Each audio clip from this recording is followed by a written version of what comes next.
All right, WFT declassifies what our theme song says, but we are the Commanders Declassified Podcast. We are back today with some general NFL conversation. I shouldn't say general. This is a big deal across the NFL landscape, and I think it's an important conversation to have. Today, the NFL announced the Brian Flores suspension. What was it? One day after they announced the Deshaun Watson suspension. And first of all, let me say this: there's one thing about the NFL, they are going to bury the stories that they don't want you to talk about with other news. They are famous for doing that. And the timing of this Flores story and the punishment from that investigation is not an accident, if you ask me. The Deshaun Watson suspension came out yesterday. It was 6 games. A lot of people said, oh, that's not enough. And then, bam, NFL says, oh, by the way, we've also resolved this Brian Flores situation. And then here you go. Now, let me say this too. I didn't take this punishment as a result of specific things that Brian Flores pointed out. I thought this was very specific to some of the things that the Dolphins did in terms of the tanking and the tampering. But I didn't see clear indication this was a direct result of some of the other accusations that Flores had made. But Brian, why don't you go ahead and take us into the punishment details there? Yeah. So the judge or the arbiter here, who kind of reviewed everything, said, let's go to that first allegation with about tanking. She said that the comment was made, but she felt that in the context it was more of a joking context that the owner made it in. So she didn't really kind of see fit to kind of penalize that. So the Dolphins as a whole, their organization, lost their first round selection in 2023 and a third round selection in 2024. The owner, which is Ross, is suspended through October 17th, 2022. So he's actually suspended from the team for a handful of months. During that period, he can't be present at the Dolphins facility. He may not represent the team at any team function or any kind of league meeting or anything like that. He cannot go to the league meetings until 2023. And also, he is fined $1.5 million, but for billionaires, $1.5 million is change to those guys. Also, another Dolphins executive, Bruce Beal, vice chairman, limited partner as well, cannot attend any league meetings or league functions or anything like that for the remainder of the 2022 season. And he is also fined $500,000 as well. And a lot of these punishments came because they also found that the Dolphins did tamper with other NFL players, in particular Tom Brady. They had talked to Tom Brady while he was a member of the Patriots several times. They had also talked to Sean Payton, head coach, who was the head coach of the Saints, several times about both of those guys joining the Dolphins. So they were found to be, having done those things and got those penalties put on them, which losing a first and third round pick is pretty significant. Owner getting suspended, while obviously there's workarounds for the owner doing that, I think are, pretty noticeable punishments. So the owner getting suspended is a joke. That's a vacation. Yeah. Yep. I mean, he gets to cash all the revenue checks. It's not like he just doesn't have to go to work for a month and a half. Yep. I mean, for a guy, now for a guy who's worked his way to becoming a billionaire, that might be a punishment because those guys love to work. Maybe, I don't know. I'm not there yet, working on it. But yeah, I don't. Suspending the owner always is kind of laughable to me. The draft picks, that's going to hurt.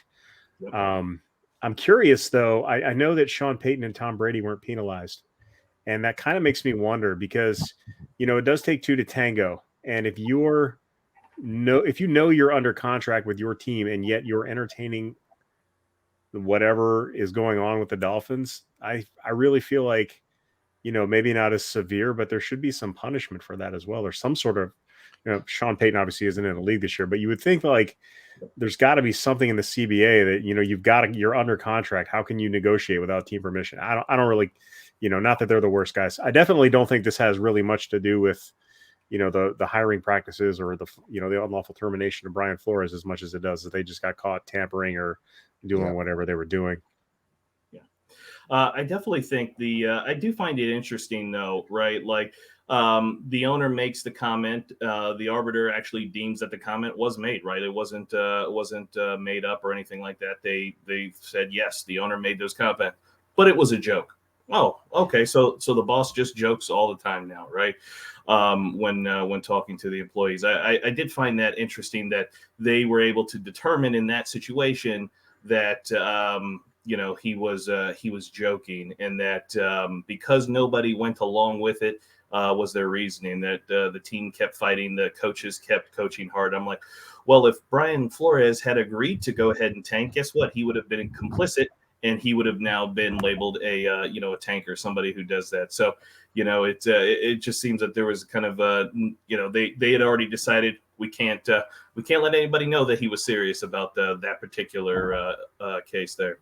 It's so hard though with that, because as somebody who has you guys may not have noticed this, but has a really dry sense of humor, that I say a lot of stuff in a joking manner, and it's the way in which you say something, doesn't read back. I think Bill Burr's got a comedy bit about this, but the way in which you say something doesn't read back on, if some dude's, some stenographer's reading it, verbatim from what she just typed, it doesn't play the same way. So, that's a tough one to say. I'd have to err on the side of the joke on that one as well, just because of the surrounding circumstances, whether he was or not, because it's so hard to corroborate that he was actually being like serious about losing football games.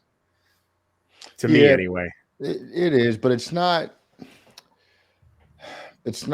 outside the scope of what happens on a regular basis in sports, right? Like professional sports. But pinning that down on him specifically, I agree with you.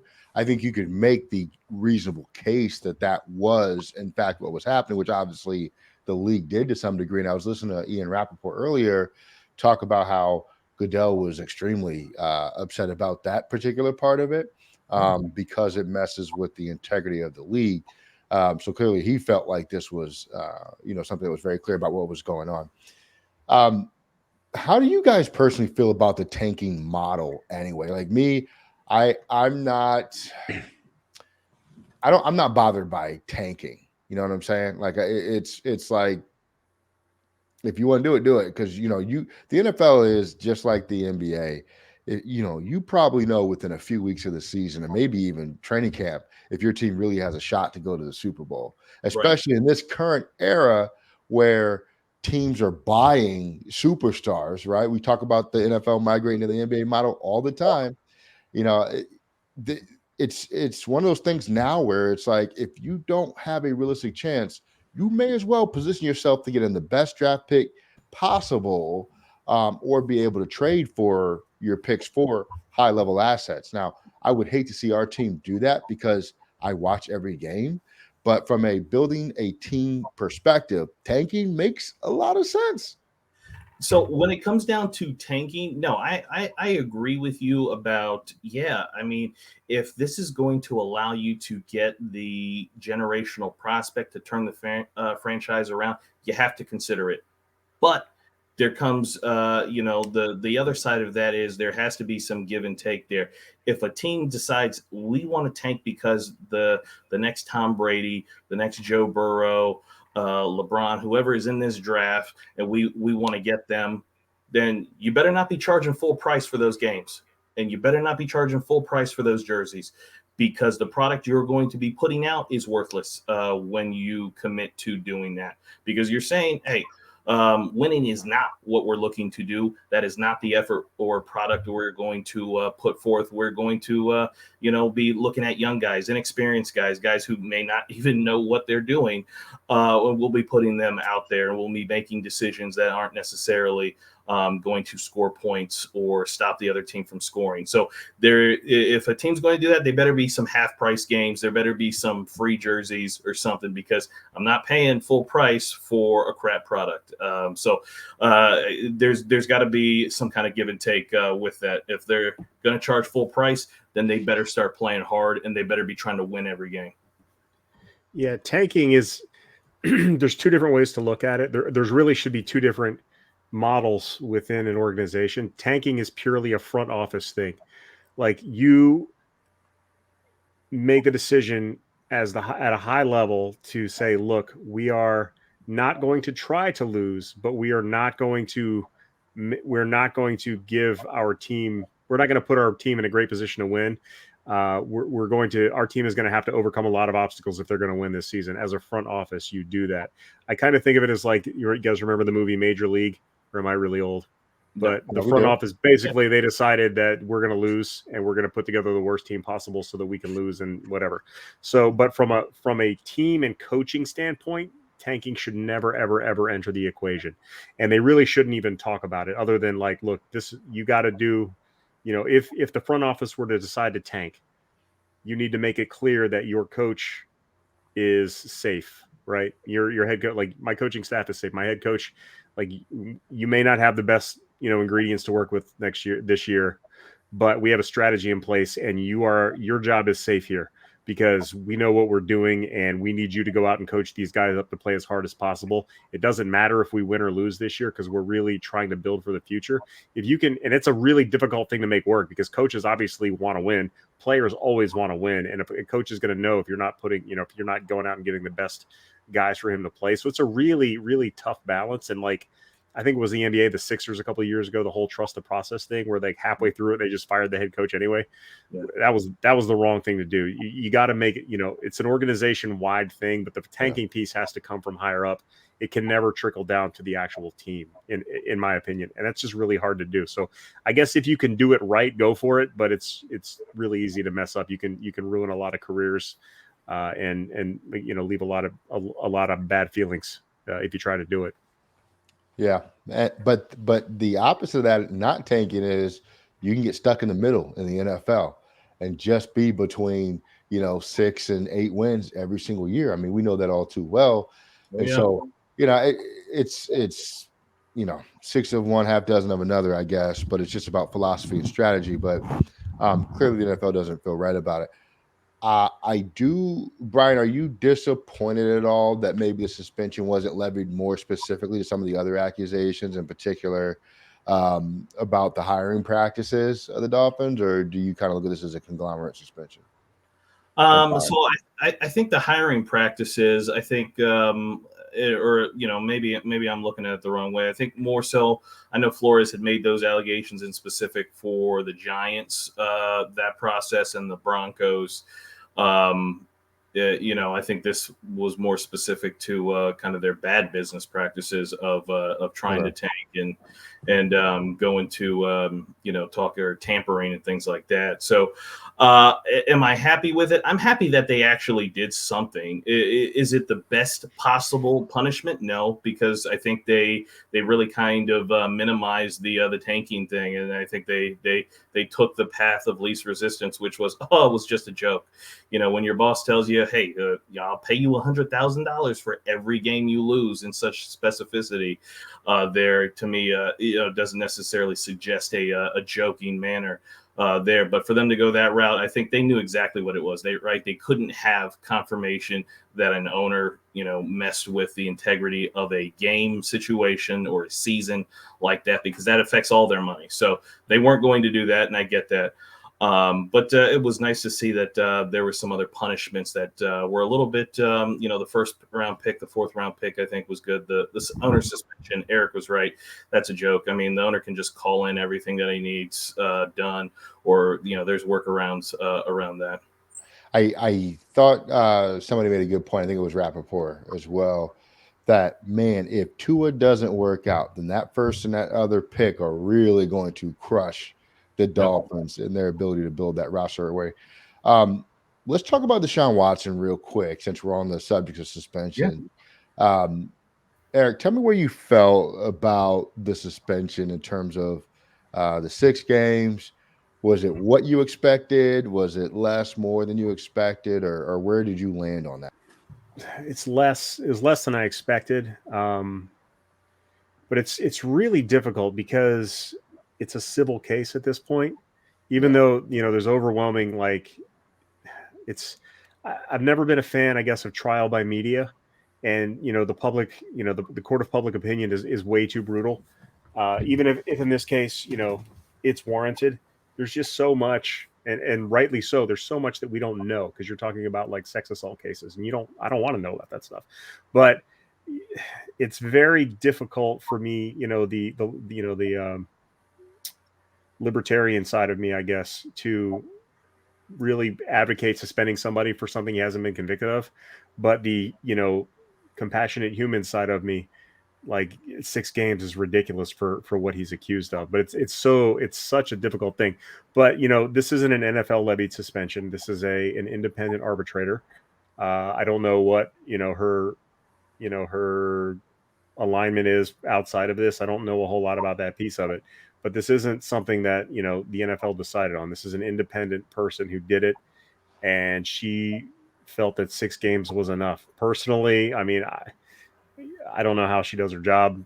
I would have suspended him a full season. I think that's fair for what he did.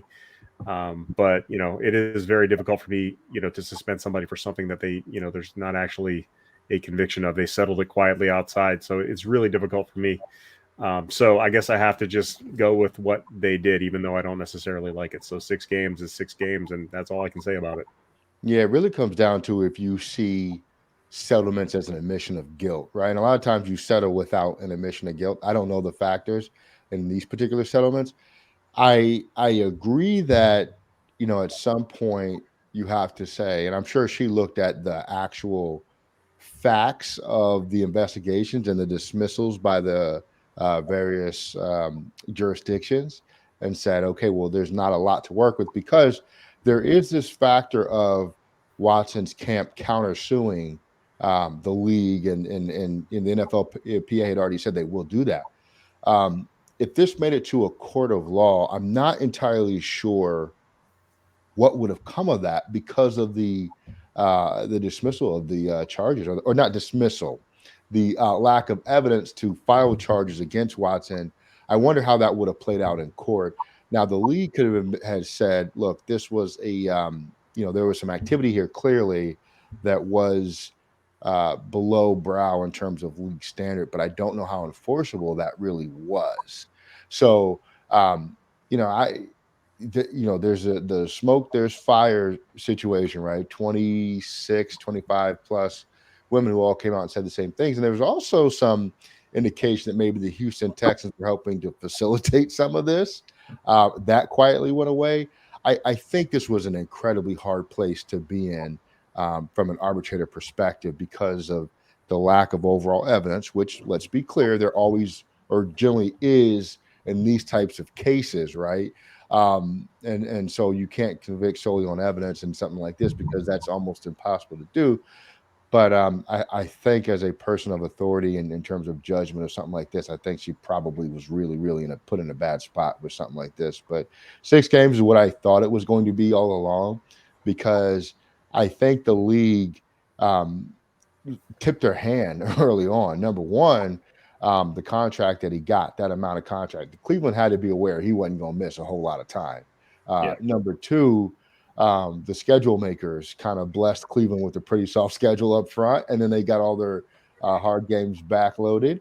And then I don't think that Deshaun Watson sweepstakes would have gone the way it had there been a lot of pessimism about his opportunity to play this season. There were a lot of teams that were really, really in on Deshaun Watson for a lot of money. And so I just feel like, the league kind of knew how this was going to shake out all along. And here we are. Yeah.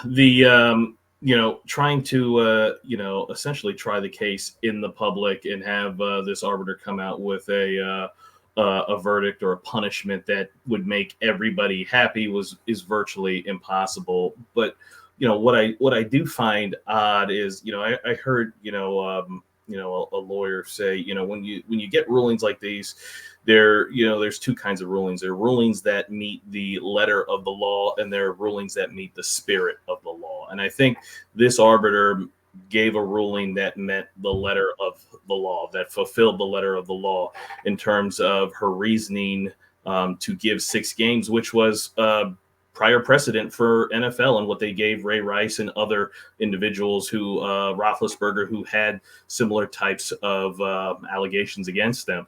So that's why she didn't give more, is that she used that prior. But she had also, based on the evidence that she'd reviewed, found that there was wrongdoing. She said it wasn't violent wrongdoing, but it was wrongdoing. And so that's why she felt the need to, levy a punishment. And to me, I think the opportunity for her to maybe set an example or maybe make a statement was there for her. She chose not to. I think she chose that fulfilling the letter of the law and maybe not the spirit of the law in terms of that judgment that she gave Deshaun. I think it could have been something more substantial than what was finally handed down. But again, the NFL will protect their business, their bottom line, and 6 games protects that bottom line. Anything else could have affected that bottom line. So not surprised that it ended up being just 6 games. Yeah, and how quickly that story has faded. It was yesterday. It was like outrage, and some people were excited, and then today it was just nothing. That Miami stuff came out, but that's the NFL news cycle. Like I said, to start this off, they are very good about controlling the news cycle. Last question for you guys: the back to the Flores case or the Dolphins case. The arbiter who oversee that, I believe it was Mary Jo White. She's the same one doing the Washington investigation. Does that give you any inkling as to how she may rule in the Washington investigation, or confidence that about any potential decision there? Let me say this about the Washington investigation. There is absolutely nothing they can do, in my opinion, except for directly involving Dan Snyder. And I personally think that, and I say that because everybody who was here before is now gone. Yeah. What are you going to do to the organization for something this regime had absolutely nothing to do with? I think that the Deshaun Watson situation for me has more relevance to what they will do with Dan Snyder than the Miami situation, because with the precedent they set with Watson, they cannot apply stricter punishment against Snyder, in my opinion, right? And both very similar situations. Watson set out last year now on his own because he didn't want to play in Houston anymore, but Snyder's been away from the team for a year. You know what I mean? So I don't know what the addition they can do. They'll probably fine Snyder a couple of milli, right? And that's probably it. Like if they say, oh, you can't be around the team, well, he's not technically supposed to be around the team right now, right? Based on the commissioner's punishment. So I don't see a whole lot coming towards Dan Snyder's way in terms of punishment, but he is certainly not going to be forced to sell the team. Yeah, I don't see that. I mean, he's got too much ammo, in my opinion, with the other owners, with the rest of the league. I mean, we've said it before. It would be scorched earth if they forced him out, and other owners don't want to create a standard that they might be held to themselves. And there's a lot of skeletons and a lot of closets around these NFL teams. So, yeah, I would agree with Ellie. I don't see a whole lot more coming from it other than a lot of negative press for Dan Snyder, which he seems to be okay with because that's all he ever gets. Pretty much. No, I agree with you guys. I don't think there will be really anything else after this, because he testified 11 hours and we didn't even hear anything from the committee after that. So I think this is on the back end of all these controversies kind of winding down. Yeah, and the fact that the committee conceded to his demands the way they did let me know there wasn't going to be a whole lot coming out of that. Like if they stuck to their guns and said, no, this needs to be on record and there's no, we're not avoiding any questions we're going to ask you and you have to answer them, then I would have been like, okay, something's coming out of this. But the fact that they're like, answer what you want, and we won't put out the transcripts, all that kind of stuff. Like that was a lot of concession to make to somebody who is in the position that he's in and accused of what he's been accused of within this franchise. So that told me a lot going in, and it sort of, to me, seems to have played out that way. So it is what it is, folks. Yep. All right. Any final thoughts, Brian? No, I just think we those were some of the bigger stories that we had kind of in the NFL that seems to have gotten some resolution. We've got some other ones that are on the horizon, but I know a lot of people aren't happy with it, but they're at a conclusion now, and it's training camp time. Time to move on. And somebody pointed this out on social media that the game that the Dolphins owner is his suspension is done is against the Pittsburgh Steelers, where Brian Flores is now coaching. So accident, I think not. But Eric, anyway, what do you got going on? Any final thoughts? Yeah, once the games start, everybody's going to forget about this stuff anyway. So I can't wait for the season to get here. For sure. And I almost can promise you that the game number 7 for the Browns will be on national TV for Deshaun Watson's return, and this won't even be a thing that anybody talks about anymore once the season starts, right or wrong.